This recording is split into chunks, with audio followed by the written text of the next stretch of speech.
ಯುಗಾದಿ ಅಂದರೆ ಕೇಳಿದಾಗ ಯಾವುದೋ ಒಂದು ಯುಗದ ಪ್ರಾರಂಭ ಅನ್ನುವಂಥ ಸಂಶಯ ಬರುತ್ತೆ ಜನಕ್ಕೆ.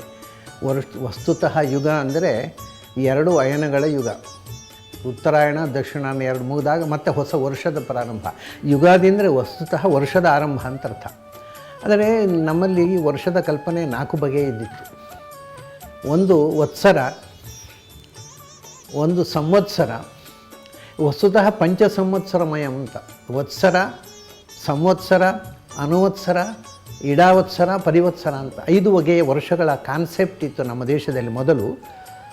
ಅದರಲ್ಲಿ ಸೂರ್ಯನ ಗತಿಯಿಂದ ಬರತಕ್ಕಂಥ ವರ್ಷ ಉಂಟಲ್ಲ, ಅದನ್ನು ಸಂವತ್ಸರ ಅಂತ ಕರೀತಾರೆ, ಸೌರ ವರ್ಷ. ಅದಕ್ಕೆ 365 31 ದಿನ ಪರ್ಫೆಕ್ಟ್ ಇಯರ್ ಅದು. ಅದು ಚಾಂದ್ರ ವರ್ಷ ಚೈತ್ರ ಪಾಡ್ಯದಿಂದ, ಚೈತ್ರ ಪ್ರತಿಪದೆಯಿಂದ ಹಿಡಿದು ಫಾಲ್ಗುಣ ಅಮಾವಾಸ್ಯೆ ತನಕ. ಅದರಲ್ಲಿ ಬರೋದು 355 ದಿವಸ ಮಾತ್ರ. ಅಂದರೆ ಒಂದು ವರ್ಷಕ್ಕೆ ಸೂರ್ಯನಿಂದ ಚಂದ್ರ 10 ದಿವಸ ಹಿಂದೆ ಹೋಗ್ತಾನೆ. 365 ದಿವಸ ಒಂದು ಪರ್ಫೆಕ್ಟ್ ಇಯರ್. ಅಂದರೆ ನಿಮ್ಮ ಚಾಂದ್ರ ಮಾಸ ಪ್ರತಿ ಚೈತ್ರದಿಂದ ಫಾಲ್ಗುಣದಾಗ 355 ದಿವಸ. ಹಾಗಾಗಿ ಚಾಂದ್ರ ಮಾಸ ಅದಕ್ಕೆ ಅನುವತ್ಸರ ಅಂತ ಹೆಸರು. ಅಂದರೆ ಸಂವತ್ಸರಕ್ಕೆ ಅನುಗುಣವಾಗಿ ಅದನ್ನು ನಾವು ಅಡ್ಜಸ್ಟ್ ಮಾಡಿಕೊಳ್ಬೇಕು. ಅರ್ಥಾತ್ ನೋಡಿ, ವರ್ಷಕ್ಕೆ 10 ದಿವಸ ಚಂದ್ರ ಹಿಂದಕ್ಕೆ ಬಿದ್ದ, 2 ವರ್ಷ ಆದಾಗ 20 ದಿವಸ ಹಿಂದಕ್ಕೆ ಬಿದ್ದ, 3 ವರ್ಷ ಆದಾಗ 30 ದಿವಸ ಹಿಂದೆ ಬಿದ್ದ. ಅದಕ್ಕೋಸ್ಕರ 3 ವರ್ಷಕ್ಕೊಮ್ಮೆ ಒಂದು ಅಧಿಕ ಮಾಸ ಮಾಡಿದರು, ಅದಕ್ಕೆ ಅಡ್ಜಸ್ಟ್ ಮಾಡಿದರು. ಅದೇ ಥರ ಈ ಎರಡನ್ನು 355 365 ಎರಡನ್ನು ಕೂಡಿಸಿ ಸರಾಸರಿ ಮಾಡಿ 360 ದಿವಸದ ಒಂದು ವತ್ಸರ. ನಮ್ಮ ವ್ಯವಹಾರದ ವತ್ಸರ ಅಂದರೆ 360 ಡೇಸ್. ಇದು ಲೋಕದಲ್ಲಿ ವ್ಯವಹಾರ, ಅದಕ್ಕೆ ವತ್ಸರ ಅಂದರು. ಹಾಗಾಗಿ 365 ದಿವಸ 360 ದಿವಸದ ವತ್ಸರ, 365 ದಿವಸದ ಸಂವತ್ಸರ, 355 ದಿವಸದ ಅನುವತ್ಸರ. ಇದು 3 ನಮ್ಮಲ್ಲಿ ವ್ಯವಹಾರದಲ್ಲಿ ಇರತಕ್ಕಂಥದ್ದು. ಇನ್ನೆರಡು ವ್ಯವಹಾರದಲ್ಲಿ ಇಲ್ಲದ್ದುಂಟು. 27 ದಿವಸಕ್ಕೆ 27 ನಕ್ಷತ್ರಗಳು ಒಂದು ರೌಂಡ್ ಬರ್ತವೆ. ಅಲ್ಲಿ ಒಂದು ತಿಂಗಳಾಯಿತು.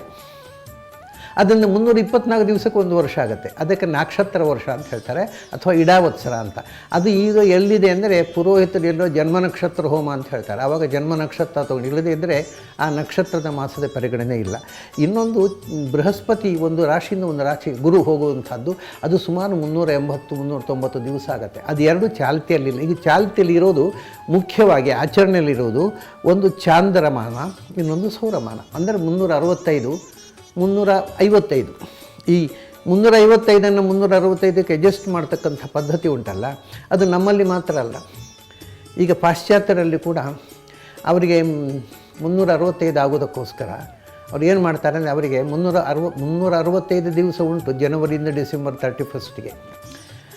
ಆದರೆ 365 ಕಾಲು ಒಂದು ವರ್ಷ ಅಂದರೆ ಆ ಕಾಲು ದಿವಸ ಕಮ್ಮಿ ಬೀಳುತ್ತೆ. ಅದಕ್ಕೋಸ್ಕರ 4 ವರ್ಷಕ್ಕೊಮ್ಮೆ ಫೆಬ್ರವರಿಯಲ್ಲಿ ಒಂದು ದಿವಸ ಜಾಸ್ತಿ ಮಾಡಿ ಅಡ್ಜಸ್ಟ್ ಮಾಡ್ತಾರೆ. ಅಂದರೆ ಈ ಗಣಿತದ ಒಂದು ಪರ್ಫೆಕ್ಷನ್ಗೋಸ್ಕರ ಎಲ್ಲ ದೇಶಗಳಲ್ಲೂ ಈ ಅಡ್ಜಸ್ಟ್ಮೆಂಟ್ ಇದೆ. ಅದರಲ್ಲಿ ಮೂಲಭೂತವಾಗಿ ನಮ್ಮಲ್ಲಿ ಯುಗಾದಿ ಅಂದರೆ ಒಂದು ವರ್ಷದ ಪ್ರಾರಂಭದ ಆಚರಣೆ. ಈ ಪ್ರಾಯ ನಮ್ಮ ಜನ ಯುಗಾದಿ ಆಚರಣೆ ಆಲ್ಮೋಸ್ಟ್ ನಮ್ಮ ಹುಡುಗರಿಗೆ ಮರ್ತೋಗಿದೆ. ಯಾಕೆಂದರೆ ನಮಗೆ ಡಿಸೆಂಬರ್ 31 ಜನವರಿ ಒಂದೇ ಯುಗಾದಿ. ಅದಕ್ಕೆ ನಮ್ಮ ಜಾನ್ ವುಡ್ರೋಫ್ ಒಂದು ಮಾತು ಹೇಳ್ತಾರೆ, Indians have become manasa putras of English ಅಂತ. ತಮ್ಮತನವನ್ನು ಕಳ್ಕೊಂಡು ಇಂಗ್ಲೀಷನ್ನೇ ತಮ್ಮ ಸಂಸ್ಕೃತಿ ತಿಳ್ಕೊಂಡು 12 ಗಂಟೆ ರಾತ್ರಿ ಹುಚ್ಚಾಗಿ ಬೀದಿಯಲ್ಲಿ ಕುಣಿಯುವುದು ಯುಗಾದಿಯಾಗಿದೆ ನಮ್ಮ ಹುಡುಗರಿಗೆ. ಅಂದರೆ ಅವರಿಗೆ ಇಂಡಿಯನ್ ಬ್ಯಾಕ್ಗ್ರೌಂಡೇ ಇಲ್ಲದ, ಕಲ್ಚರ್ ಇಲ್ಲದಂಥ ಹುಡುಗರು ಬೆಳೀತಾ ಇದೆ. ಅದಕ್ಕೆ ಆ ಹುಡುಗರದ್ದು ತಪ್ಪಲ್ಲ, ಅವರ ಅಪ್ಪ ಅಮ್ಮಂದಿರು ಪ್ರೋತ್ಸಾಹ ಇರುತ್ತೆ. ವಾಸ್ತವಿಕವಾಗಿ ನಮಗೆ ಹಬ್ಬ 2 ಹಬ್ಬ ವರ್ಷಕ್ಕೆ. ಒಂದು ಚೈತ್ರ ಪ್ರತಿಪದೆ, ಒಂದು ಮೇಷ ಸಂಕ್ರಮಣ. ಒಂದು ಸೌರ ಮಾಸದ್ದು, ಒಂದು ಚಾಂದ್ರ ಮಾಸದ್ದು.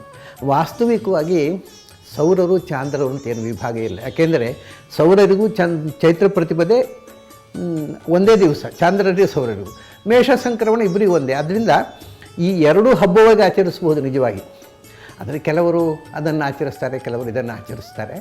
ಅಂತೂ ವರ್ಷದ ಆರಂಭ, ನಿಜವಾಗಿ ಒಂದು ವರ್ಷದ ಆರಂಭವನ್ನು ಹೇಗೆ ಆಚರಿಸುವ. ವಿಜಯ ಸಂವತ್ಸರ ಪ್ರಾರಂಭ ಆಗುತ್ತೆ. ಈ ಸರ್ತಿ ಬಹಳ ಹತ್ತಿರ ಬಂದುಬಿಟ್ಟಿದೆ. 11ನೇ ತಾರೀಕಿಗೆ ಒಂದು ಯುಗಾದಿ, 14ನೇ ತಾರೀಕಿಗೆ ಮತ್ತು ಸೌರ ಯುಗಾದಿ.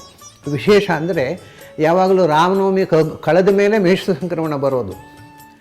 ಈ ಬಾರಿ ರಾಮನವಮಿಗಿಂತ ಮೊದಲು ಮೇಷ ಸಂಕ್ರಮಣ ಬಂದಿದೆ. ಅದೊಂದು ವಿಶೇಷ. ಯಾಕೆ ಗೊತ್ತುಂಟ, ರಾಮಾವತಾರ ಕಾಲದಲ್ಲಿ ಮೇಷ ಮಾಸ ಬಂದಿತ್ತು ಅಂತ ಹೇಳ್ತಾನೆ ವಾಲ್ಮೀಕಿ. ಸಾಮಾನ್ಯವಾಗಿ ಬರೋಲ್ಲ, ಈ ವರ್ಷ ಬಂದಿದೆ. ಹಾಗಾಗಿ ಈ ವರ್ಷದ ರಾಮನವಮಿ ಒಂದು ವಿಶೇಷ. ಏಕೆಂದರೆ ಮೇಷಮಾಸ ಚೈತ್ರ ಮಾಸ, ಮೇಷಂಗತೆ ಪೂಷಣಿ ಅಂತ ಚೈತ್ರದಲ್ಲಿ ಮೇಷಮಾಸದಲ್ಲಿ ರಾಮ ಹುಟ್ಟಿದ್ದು ಒಂದು ಎರಡೂ ಬಂದಿದೆ ಈ ಬಾರಿ.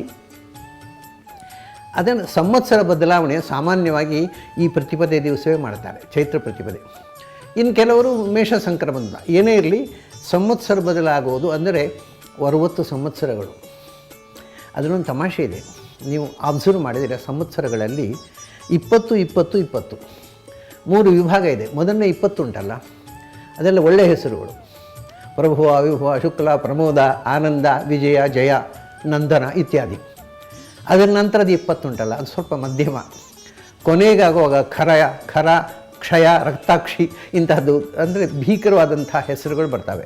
ಅದನ್ನು ಸಾತ್ವಿಕ, ರಾಜಸ, ತಾಮಸ ಅಂತ ವಿಭಾಗ ಮಾಡ್ತಾರೆ ಸಾಮಾನ್ಯವಾಗಿ. ಹಾಗಾಗಿ ಮೊದಲ 20 ವರ್ಷಗಳು ಜನರಲಿ ಅದು ಸಮಾಜಕ್ಕೆ, ದೇಶಕ್ಕೆ, ಜನಾಂಗಕ್ಕೆ ಕ್ಷೇಮಕರವಾದ ವರ್ಷಗಳು ಅಂತ, ಅದಕ್ಕೆ ಆ ಒಳ್ಳೆಯ ಹೆಸರನ್ನು ಇಟ್ಟಿದ್ದಾರೆ.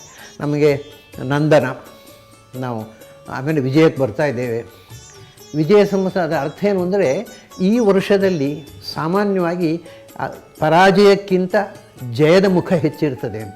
ಸೋಲು ಕಾಣುವುದಕ್ಕಿಂತ ಹೆಚ್ಚು ಗೆಲುವು ಜೀವನದಲ್ಲಿ ಕಾಣತಕ್ಕಂಥ ಅವಕಾಶ ಅದು ಆಗುತ್ತೆ ಅಂತೇನು ಗ್ಯಾರಂಟಿ ಇಲ್ಲ. ಅದಕ್ಕೆ ಆಗೋದು ಹೋಗೋದು ನಮ್ಮ ಪ್ರಾರಬ್ಧಕ್ಕೆ ಸಂಬಂಧಪಟ್ಟದ್ದು. ಆದರೆ ನಾವು ಪ್ರಯತ್ನಶೀಲರಾದರೆ ಜಯ ಗಳಿಸುವುದು ಈ ಸಂವತ್ಸರದಲ್ಲಿ ಸುಲಭ ಅನ್ನೋದಕ್ಕೋಸ್ಕರ ಅದನ್ನು ವಿಜಯ ಅಂತ ಕರೆದರು.